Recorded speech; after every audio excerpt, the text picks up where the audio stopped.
public art, education, performance, and of course the interrelation between different countries that I happened to live through, being from Mexico but living in the United States for many years. The project started 3 years ago, roughly during the time of the invasion of Iraq. And I felt that it was very important to go back and explore the history of foreign policy of the United States. But I also thought that it would be interesting to explore it by understanding the relationship between nations in the Americas.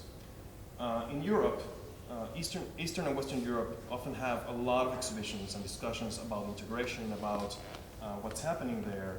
When you go there to cities like Berlin and London or even Madrid, and there's a lot of discussion on Eastern Europe. That does not happen in this continent. Mexicans never look down to Brazil in a very comprehensive manner. We normally are looking to Europe, or we're looking north, or looking west or east. But for some strange reason, and we keep talking about Latin America as a fiction, and yet, there's so many Latin Americans in the United States, there's many Americans in other parts of the world. I thought it would be important to explore a history that usually is not talked about, which is the history of Pan-Americanism.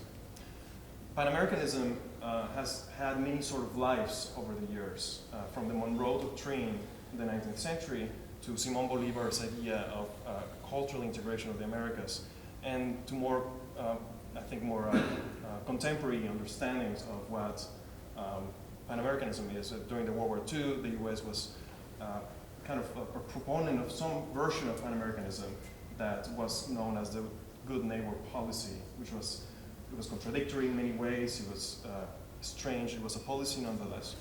And now we have Pan-American policies of other sorts. We have Hugo Chavez, which is very polemic and that needs to be addressed and discussed.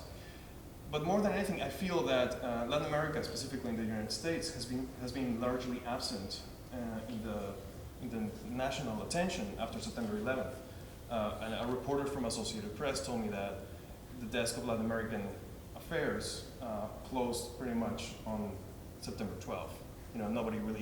Everybody forgot about Latin America for 5 years. Now we are thinking, oh, Latin America exists. There's something happening. Why? Where were we? What happened? And incidentally, this project happened to take place at that precise moment. And I think it's a good moment for discussion. The objective of this